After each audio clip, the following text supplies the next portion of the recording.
Gambia podcast. I'm your host, Pasirin Seka. I'm here with Modu Thomas. We're back again here in Raleigh, North Carolina. Today we have Mr. Jamal Drammeh. Jamal is a Gambian author residing in the state of Maryland. We're going to be talking today about his book called Life, Balance, and Abundance. We'll be talking about the book itself. Jamal will tell us a little bit about himself and some of the questions that we have over here for him regarding the book. So without further ado, we will go ahead and introduce Mr. Jamal Drammeh. Jamal, welcome to the For the Gambia podcast. Thank you very much. Thank you for having me over. Great. Like we do with everybody, just go ahead and tell us who you are, where you hail from, some of the schools you've attended, your childhood days back in the Gambia, and everything else that you think people may be interested to know about you. Well, I was born and raised in Gambia, Brikama.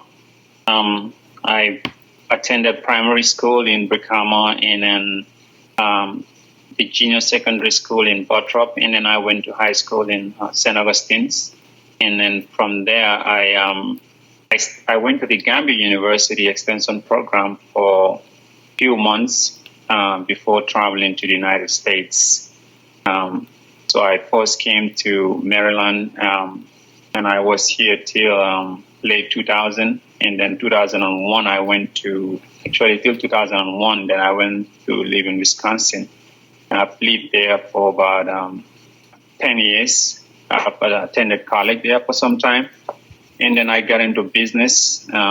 So I ended up focusing more on the business, expanded that in clothing, retail. And then I moved to Maryland late 2010, and I started to do cell phone business, and that's what I've been doing. Had a couple of cell phone stores, and I do a little bit of consulting, and I do writing as well. So it looks like we will be talking to Jamal, the author, and Jamal, the entrepreneur, right? Yes, you can say that. All right, but we'll try to be more focused on the book itself, which is Life, Balance, and Abundance. It's a book that was actually referred to me by a good friend of mine named Asan Jan, whom I'm sure you are familiar with. He's a good friend of yours also. And, was saying earlier, he's yes, my best friend that I've never met yet. Yes, what he told me was, when you get this book, you will not regret it. And trust me, since I got the book, I have not regretted why I bought it, because it's been like I have gained so much from reading this book. So with that, what got you into writing this book? How did it all came about? Yeah, first of all, that's a pretty high compliment, and I am truly humbled to hear that from you as a fellow Gambian and a friend of a friend as well. Thank you. I wrote the book specifically. I wrote it as a legacy material, something that can be passed down to progeny, to my posterity. Because one day I was sitting down and I thought of it. I thought to myself, if this were to be my last day in this world, what would I want to leave behind? And then I thought to myself, what I honestly want to leave behind is to share some message with my posterity or progenies, my children. So then I sat down and started writing something that I would want to communicate, and something that I would be proud to, a message that I would be proud to give to my progenies. So that was the number one inspiration.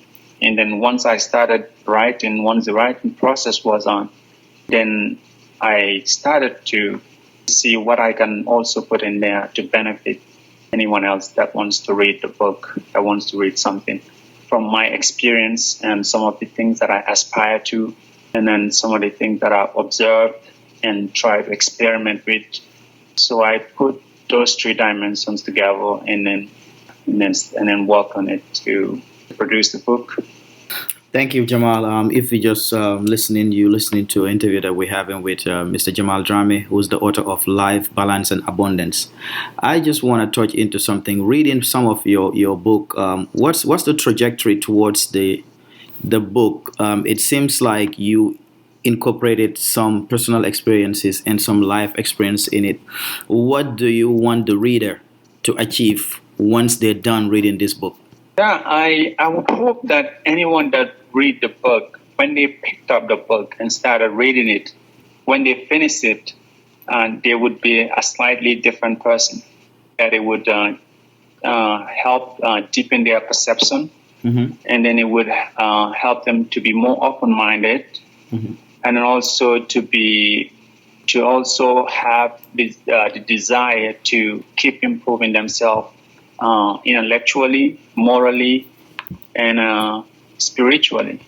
So the fundamental aim is to inspire, to inspire the reader to have greater interest in seeking knowledge and greater interest in improving oneself. And so the aim is to inspire and to give the confidence of what is possible, what your possibilities are. And was there a personal experience that you encountered during your life as you evolved as a man and as a businessman also that triggered you to write this book? Yes, for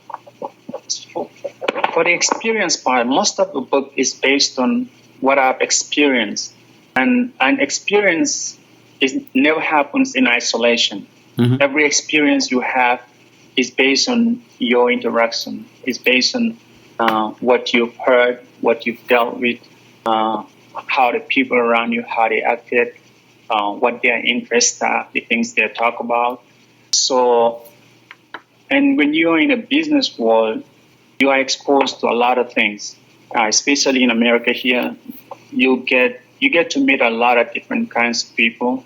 And if you happen to be in businesses that you deal with corporations sometimes, and then you deal with a lot of employees, and you deal with competition, and then you deal with also people that you have to cooperate with to pursue your dreams. So in that process, you get to see a lot of different dimensions in which people see their world and how it affects them.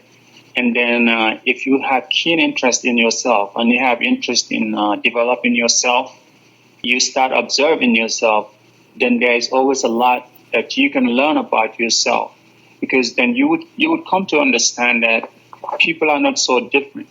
So if you take a lot of time to study yourself, to examine yourself critically, and to examine yourself very carefully, to examine the things you say, the things you do, and how it impacts you, what it results to, the mistakes you make, and your triumphs. If you observe these steps very carefully, you would see how all these things are correlated. You will see the reciprocity in life.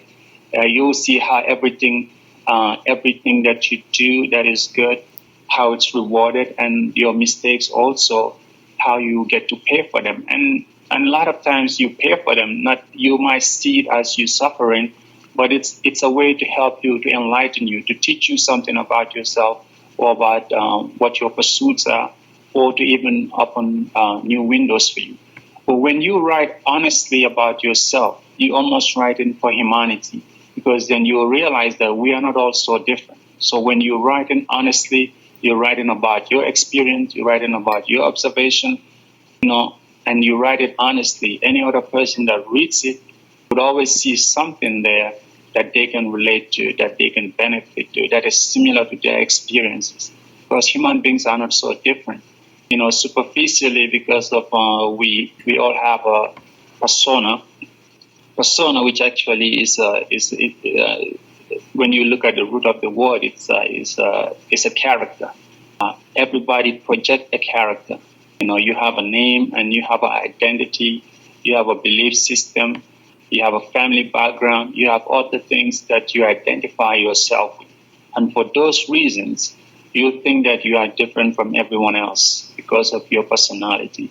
But fundamentally, when you check the personality out, we are very similar in nature. So when you approach your writing from that point, from honestly writing. So when I was writing, what would I write to myself?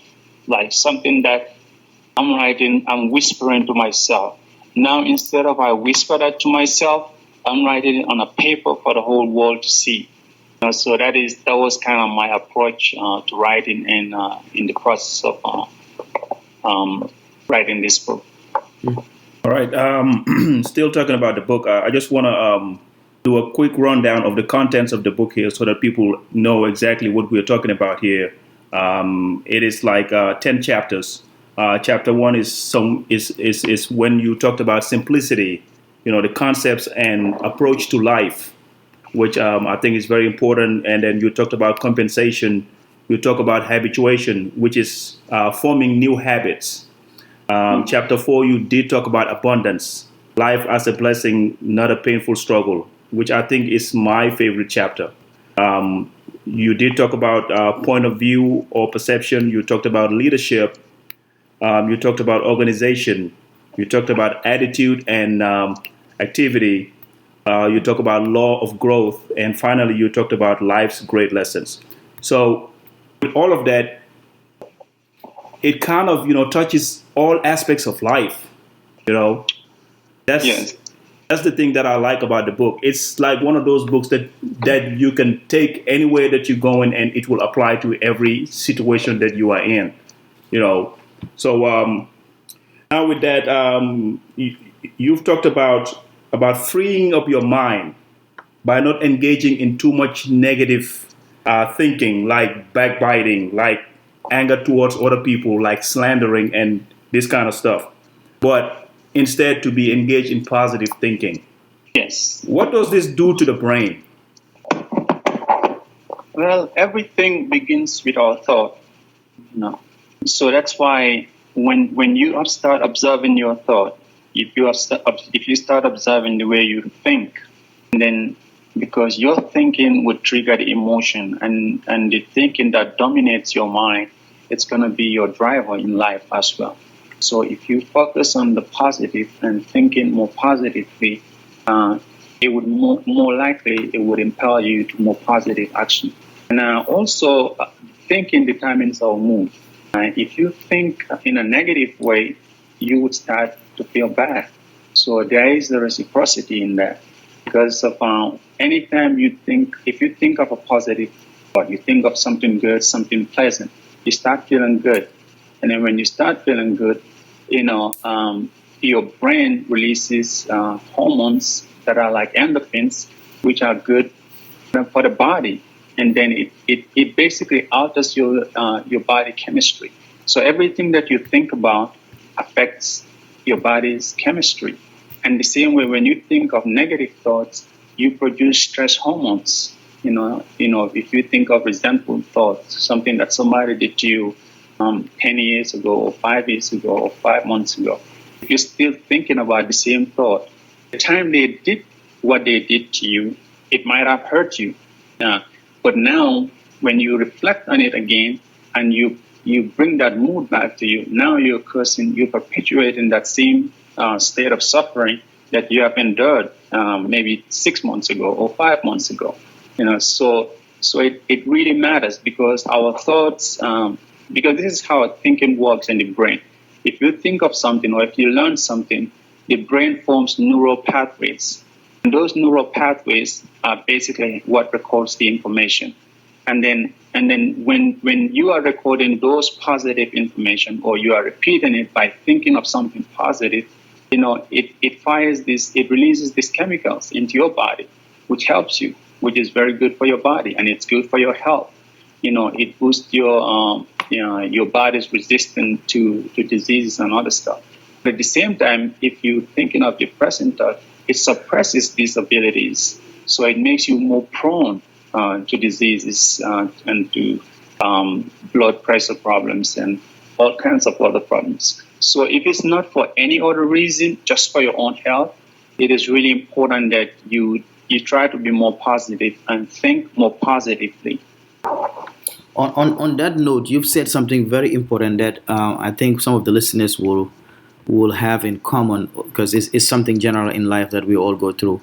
But reading through this book and listening to you Yes. in your life so far, what has been that one moment where you sat back and said, "This has really been a changing um, life lesson for me"? What has been your most personal life experience that you had that taught you to forgive, that taught you to think positive? Yeah. Well, when I started my business in Wisconsin, Mm-hmm. uh, I was pretty young, Mm-hmm. in the early 20s, and I got robbed several times at one point. Um, yeah, I got robbed several times and a couple of times at gunpoint. And then there are a couple of times I have like built a retail clothing store and had like a store full of clothes and a lot of expensive materials, and then had everything like taken away, robbed, Hmm. burglarized, and then the insurance company wouldn't even pay for it, and somehow they refused to even honor the claim, and so I went through those challenges, so I kind of learned very early in life that, when these things happen, all you have to do is just pick up from pick up from the last page and just turn the page and then move on. So I kind of was learning the lesson, the toughest parts of the lesson, when I had no desire or no thought of writing a book. So I went through that several times that I had to like start over with the clothing business and build the store up and have everything cleaned out, and so so I get to learn some of the lessons very early on in life. But I've always been very keen observer of how other people react to different situations. And I've always been have keen interest in the progression of other people. If I see people that are successful in life, I'm usually interested in their story. And if I know them personally, I would try to spend some time with them, ask them about their story, what are their experiences, what are the things they've learned along the way. And then I've seen consistency in those stories. I've seen consistencies in those that gave up and failed, and I've seen consistency in those that are also successful. And also, I've also learned to talk to anybody that I come across. I try, even if I see a homeless person, if they talk to me, I would stand and I would talk to them, and I would ask them about their story, and I would like to understand. So out of my own curiosity, so I kind of get to see different sides of human nature, and I kind of get to see the story behind the man in a lot of cases. So bringing those experience, my personal experience, and my interest in other people really helped me in deciphering human nature to some extent, and also being able to communicate it in the book. The communication part is more for just like I said at the beginning, when you communicate, when you write from your heart, you pretty much writing for humanity, because the hearts of men aren't so different. We have that commonality. So once you're writing very honestly and you're writing what you would otherwise whisper to yourself, most likely you will be talking to more people than you can ever imagine. But at the same time, like if you were to start writing, but then you approach the writing from what would people think of this writing, and then you would be giving up. You will be giving up as much as you will be putting in. So I've kind of learned that intuitively, from very early on. You mentioned something very personal and something very very serious that not many has overcome in their life, being robbed at gunpoint, and you said on several occasions. Um, what what triggered you to or helped you to pick up all the pieces together and get back on your feet and said, okay, I'm going back to business and start doing this, knowing that there's a likelihood that it will reoccur again or it might recur? What played a role? Was it something personal, or did fate play any role in it? I think the faith played a major role in it because I've always believed that what is destined to happen will happen. There is no way I can stop that, but I also have the power to exercise some prudence, to take some safety measures, and I've tried to do those things. Like I would try to put more cameras in place. I would try to maybe close a little bit early. So I would take some measures, but I've never taken any extreme step, and I was never scared out of my wit to just give up or close my store even for a day. I remember even when there was one incident that in my store when it was burglarized. This one wasn't a robbery; it was burglarized. They pretty much cleaned out the store, but the next day I only have very few clothes there, but I still just open. And I just continue business as usual. If customers come, I say, "Hey, I don't have anything. I only have this, but next week I should have some more clothes." I would check their numbers and I would try to call them when I get some more inventory in. So yeah, those were some of the experiences, and that's kind of how I dealt with it. But I think faith has a lot to do with it because I've always believed that what is meant to happen would happen. So my duty is to try to be the best person I can be and try to exercise prudence, but at the same time to also be open to meet my faith as well. So it's just that balancing act. Well, I really admire your sense of calmness. I mean, because this could have happened to some people, and from there they would just give up. But you just got back up and just keep pounding. So I really admire that.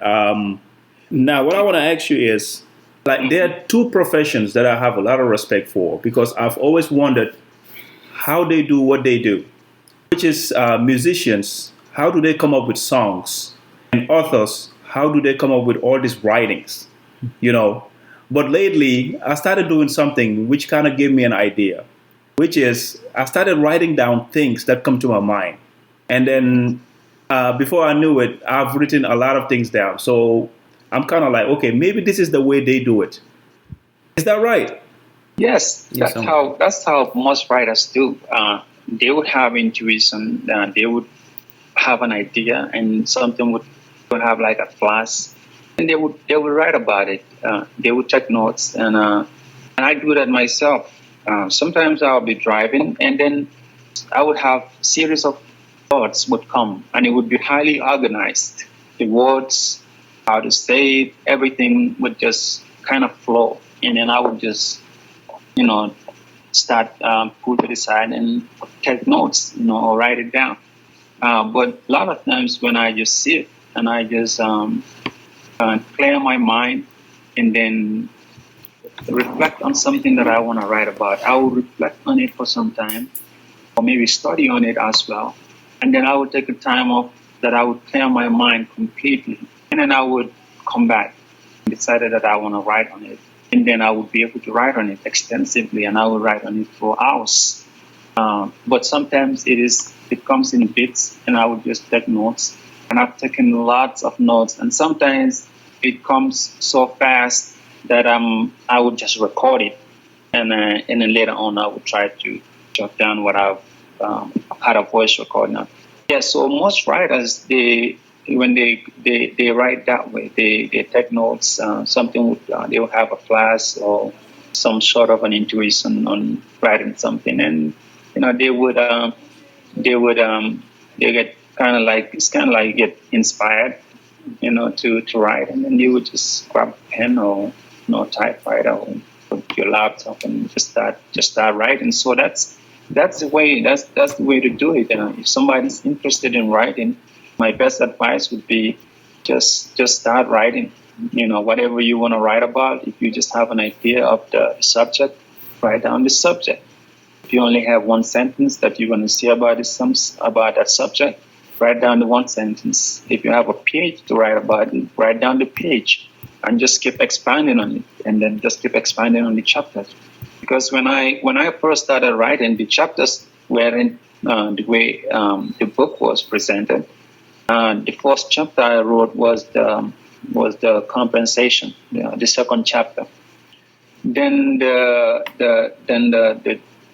second chapter I actually wrote was the ninth chapter, was the law of growth. And then the third chapter I wrote was the law of abundance. And then everything else, after I wrote those, when I wrote those three, I was just writing them strictly as a legacy material for posterity. So those, I wrote them as an essay, but they were just so long. But then I was happy, okay, this I've done, and I'll be happy to pass this down to my daughter, or my children in the future, or anyone that probably wanna read something, some ideas about my view on these subjects, and they can benefit from it.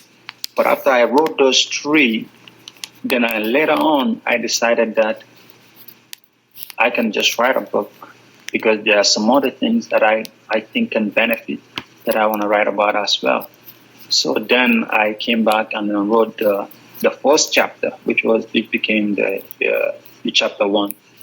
Because the first chapter I decided to write the synopsis of all the different concepts and try to get the reader into a neutral state, to have an open mind in approach to reading and the rest of the material and presenting, without going too deep in any one subject. And then afterwards, and I started writing on chapter 3, because I thought to myself, well, these ideas here might be profound, might appeal to a lot of people.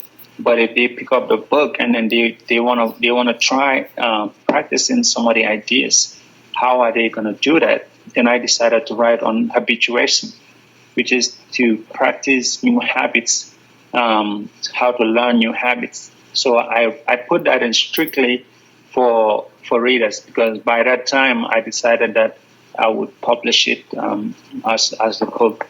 And then further on, I decided to write on organization, because as an entrepreneur, I've started businesses from scratch.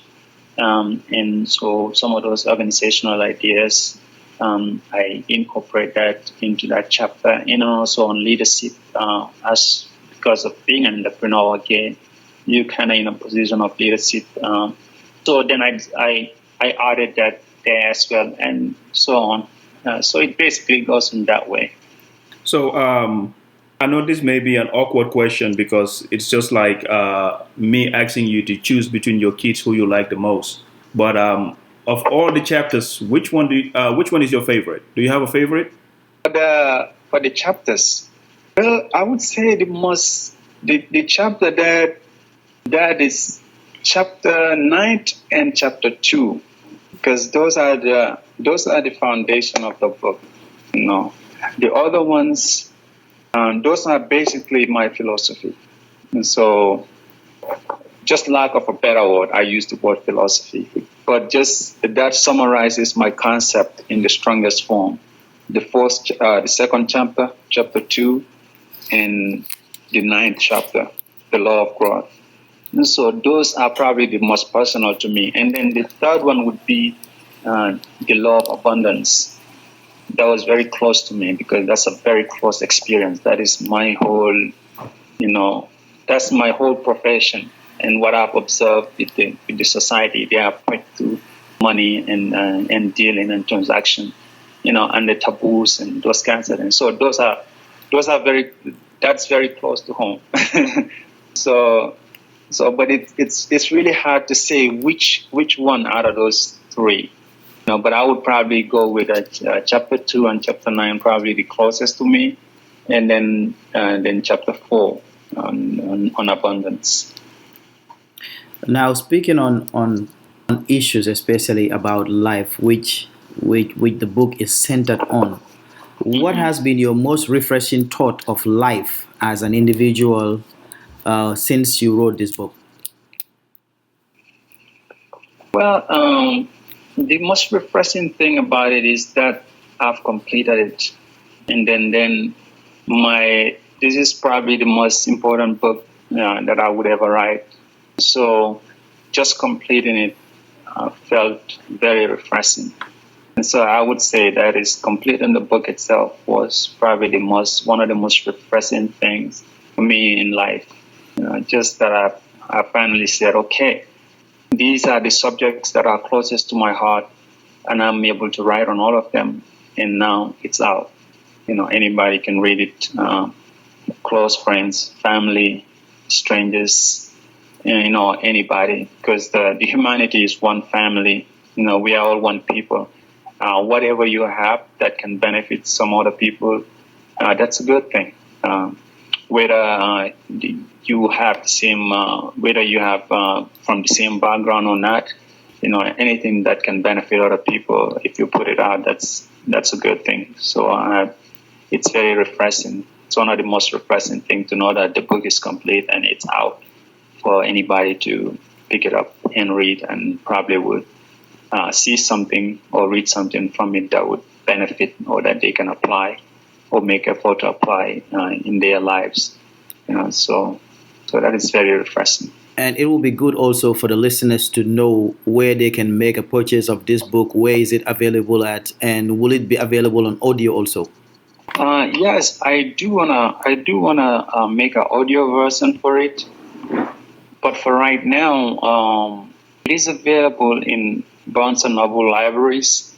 It's available in Amazon, Google Books, Nooks, and it's available in other platforms in Europe as well as in Asia. So it's easy to purchase if you live in the West, but sometimes in certain parts of the world, it might be a little bit harder. I don't know how the Amazon delivery works for example, in Gambia.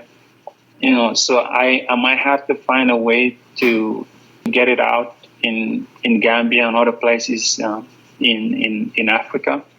But as far as if you live in the West, it's pretty easy to buy. You can just search it, and you can, even on my own website, it's also there. So it's pretty easy to purchase when you are in the West. But I'm not sure how easy it is to get it if you're in Gambia, for example. All right. So the website is jamaldrammeh.com, jamaldrammeh.com, and the book can be found in all major bookstores, Amazon in particular, with the fast shipping that they have right now. You probably get it in 2 or 3 days. So Amazon is pretty good place to put. That is where I got my copy, and I have been very, very grateful for it. So I have a question here from our friend Mr. Asanjan. He sent me this question that he wanted to ask you. He wants to know whether do you have any plans to give back to the Gambia in terms of setting or supporting creative and talented writers, like young kids who want to get into writing. Do you have any plans for those kids back home? Yeah, I would really love to do something like that. I have to find a utility to deliver it with. It probably would be a long-term project to do it, but if there are already existing models which I can contribute to, I would love to do that immediately. And if I can create the platform from scratch and deliver on it, that would be something that I would really, really, really love to do. All right. And he wants to know also, where do you see yourself, or what do you think you'll be doing in the next 5 years from now in terms of writing? 5 years from now? Yeah, in terms of writing, because you've already given us this book now. Now the expectations are going to be high now if you have to come up with another one. Is that something that's in the plans? Yes, I've actually completed several manuscripts. I've completed 3. And I've also started working on other manuscripts as well. So I have a lot of material that are pretty much complete, and some that I'm still working on. So it is highly probable that I would be publishing 1 or 2 books before end of this year. And then I would look forward to publishing probably 1 or 2 books every year, probably for the next 5 years. So what I would be doing myself, on the business side, I'm moving more towards the consulting side and moving away from the retail. So it's very likely that I might be doing more consulting, maybe a little bit of speaking engagements and some travels and those kinds of things, and then probably things like that you just mentioned, maybe finding ways to reach out to help other young writers in pursuing their dreams. So those are some of the things I'll be doing. But definitely, inshallah, it should be more books coming in the next year, next 2 years, in the next 3 years. And so it probably would be a lot of books from me within the next 5 years. That's a good thing. And do you plan on having any tour or book signing, especially back home? Because this kind of stuff, and I've seen very good upcoming writers.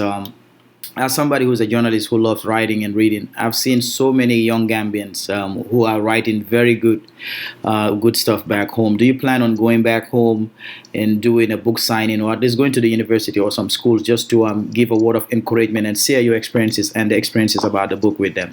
Yeah, Gambians generally are very good writers. I didn't have a lot of friends on Facebook, like I was saying, until very recently, until the whole political crisis started. And then I tried very hard to follow some Gambian friends. So I was very impressed with how much talent you see, how eloquent so many of our young fellows are back home. You know, the writing style, the diction, the creativity in writing. So I was really, really, really impressed, with the level of social discourse, political discourse, what people were writing, how they talk, and how they were expressing their points of view. And so I was really, really, really impressed on that part. So that's something that I look forward to really engaging more Gambians, and if there are any ways that I can help some of them to check their possibility in writing, or publishing, that's something that I really would love to do. But yeah, I am really, really impressed with Gambians in general, when it comes to writing. All right, folks, we're talking to Mr. Jamal Drammeh. Jamal is a Gambian author residing in the state of Maryland. His first book that is out right now is Life, Balance, and Abundance, and it can be found in all major bookstores, Amazon in particular. So I have a copy here with me. It's a book I've been reading with my kids. My wife has read it.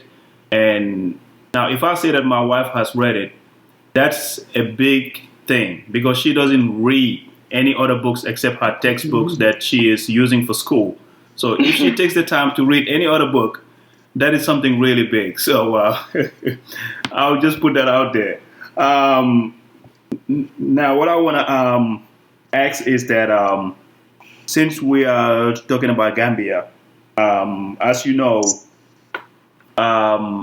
we have a problem in Gambia. The problem is poverty, as you know. And I've always said that the solution to that poverty is education. But right now we have 45% of our population, they are illiterates. This is according to a 2015 survey by the United Nations. And we have close to 60% of our population being youths, which I think is an asset for our country. And we have a life expectancy of about 59 years old compared to about 84 here in the United States. And have a high dependency ratio. The poverty level is so high. What, in your opinion, do you think that we can do to reverse some of these numbers and just try to get our footing and try to move as a nation? Well, in general, the state of the country reflects the state of the people. So if we help build each other up, help each other, it is very likely that when the citizenry have excelled, the country itself would excel. So I'm not an expert in geopolitics per se. Mm-hmm. So I would have more ideas on how to help in developing individuals. But I do understand that when the citizenry have developed themselves, it would be reflected in the state of the nation as a whole. Because politics is a very complex affair. But for example, you can have if you have good leadership, and in the citizenry hold them to account, and they engage positively, because democracy calls for vibrant activism. So it is very important that people engage their government. And also, you don't want to totally sit on the sideline and pretend as if you are above politics, because that can also be really harmful. One thing Plato said was the consequence of staying away from politics is that you end up being governed by your inferiors.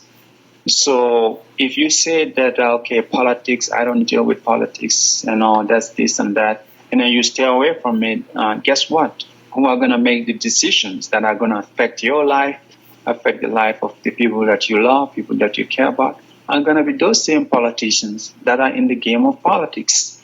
So not that everyone have to run for political office, but whether you run or not, you should try and engage in a way that is positive. If you don't think you have anything positive to add, there is no harm that you refrain from it.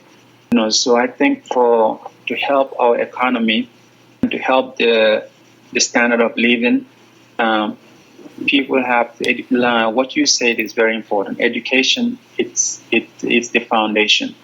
But the level of awareness of the people have to be that's also very important, because there are other opportunities, there are other ways that people can help become better and to help contribute in the socio-economic development of the country if they know. But sometimes there are opportunities that most people that grew up in Gambia would never seize. But other people from other countries would come to Gambia and they would seize those opportunities, which is a good thing. But it's just that it would be very good to raise the awareness of the youth, to help them engage in other professions or other vocations that are not very common to see Gambians doing.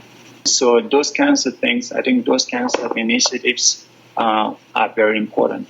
But fundamentally, it is very important that we stay engaged, and then we hold government accountable to the people, and then we participate in the political discourse positively, and then to do what we can for individuals, because you can never underestimate what you're doing for one person, or the little contribution that you've made in the platform, in the social media platform, or directly, or going to a radio station.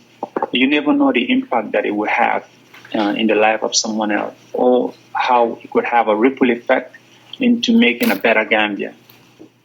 Yeah, most definitely. Now, one thing that I really want to quickly ask is, have you always been interested in writing since you were young? And when did you realize that you were a good writer? Well, I don't know if I would say that I'm a good writer. I'm trying to be. Well, I think you are. After reading this book, I am definitely sure that you are a great writer. Honestly, I would take it as a compliment. Yes. But yeah, I was interested in reading. I've always been very interested in reading. I love to read works of William Shakespeare in my early years of reading, and I would pretty much read the newspaper Fourier and any other thing, anything I can read when I was young. But I used to love reading the works of William Shakespeare and several other writers. And then in my early years in America here, I've read a lot of works by Mark Twain, and then from that point, I've always been interested in reading some of the works by American writers. All right. I'm looking here at one of your chapters over here, which I think is one of the most important chapters you wrote, which is Leadership, Chapter 6. And it's very fascinating how you broke it down. You broke it down into vision, what a good leader needs to have, and faith, and character, moral law, originality, and self-reliance, and decision making. How do these things play in your life as an entrepreneur? Okay, leadership. It's kind of a two-way street, because to be effective as a leader, you have to be humble. You have to look at yourself as in a position to lay low and to support the people that you are leading. So it is almost like it's almost ironical. But in order to lift people, you have to get below them. Because once you're already the boss or you're the owner, the authority is already established. So when you want to reinforce that authority, it is counterproductive.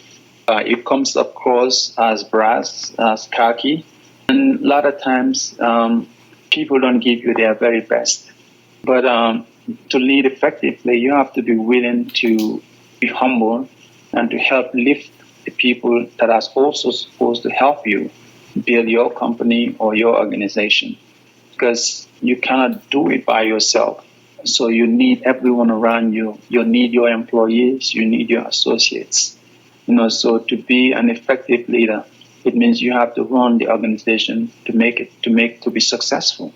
And you cannot do it by yourself. You can buy labor, but you cannot buy creativity. So for people to reach in their heart and be willing to help you, willing to come up with good ideas to help you, to save you money. And when you're out on vacation or when you're not at your business, that they're going to continue to do their best, you have to be able to do your very best for them. And you have to always be very fair to them. You have to make sure that you are just in the way you treat the people that work for you, in the way you deal with your employees and other associates as well. Now, I'm pretty sure a young Gambian out there may get the chance to listen to this one day. It may be your child, it may be my child, or somebody else's child who's into reading, into writing, and they would like to know, what does it take, to be a Jamal Drammeh or to be a William Shakespeare, or any of these great writers out there. What does it take for a young child listening right now? What can you tell them? Well, one thing is everybody have their own path. Every person should know that they have a genius in them. So how your genius would play out, that is a different story. But genius cannot be taught. Like nobody taught Shakespeare to be Shakespeare. Neither did anybody teach Einstein to become an Einstein, because there was never one before. But those are giants of literature or science. And so it is humbling to mention my name in the same line, but I will only take it as a compliment and nothing more than that. But for me, for my personal advice is the best thing you can be is yourself, all right? The best person you can be is your very best self, which is you have to you have to try doing things that appeal to you. And then the things that appeals to you are things that you will be drawn to, and then you give it your very best shot. And then if other things interest you as well, you should try it, because a lot of times you don't even know what you can do until you try doing it. I didn't know if I can write a book like this until I tried doing it. At first, it wasn't meant to be a book, but it ended up being a book. And then now I wrote other manuscripts, I have other 3 books ready to be published, and I'm working on several. So a lot of times you never really know what you can or can't do unless you try. So for the young people, my advice would be follow your calling and do your very best, and do not be afraid to try new things.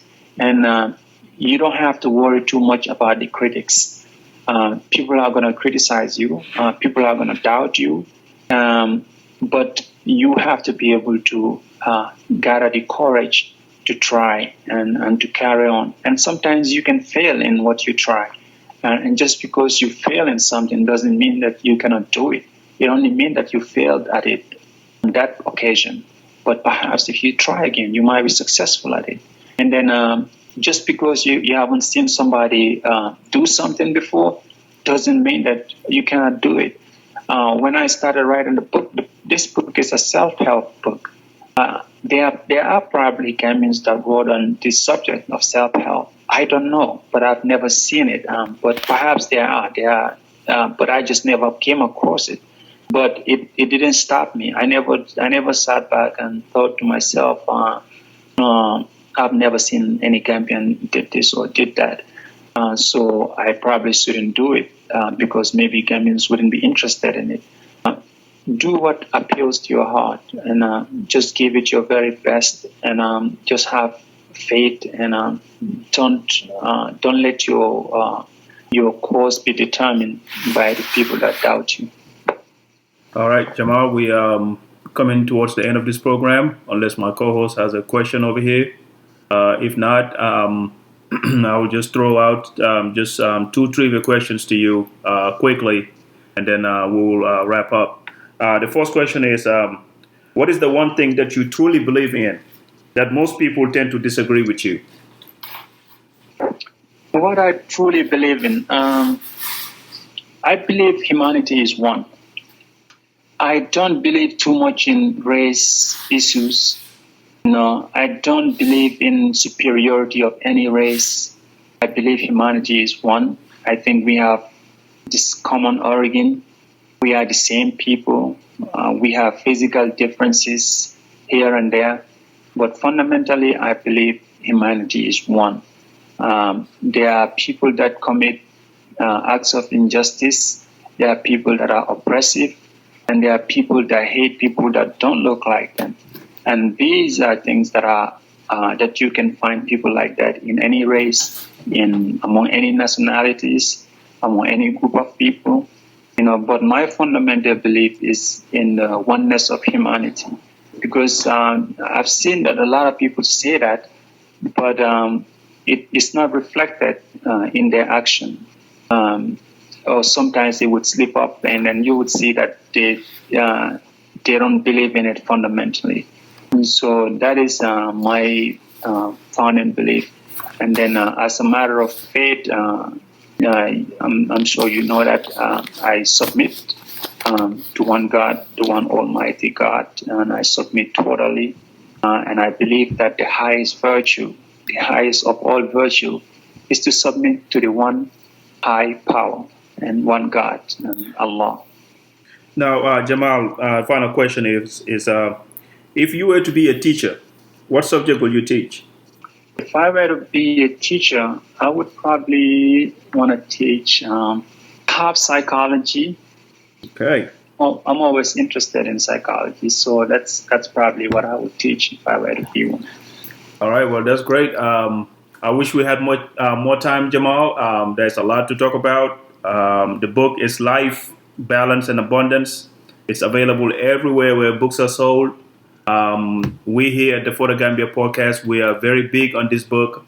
There are a lot of life lessons in it for everybody, no matter what your journey is, no matter what your story is, no matter where you're trying to go or whatever you're trying to get. This is a book that can help anybody.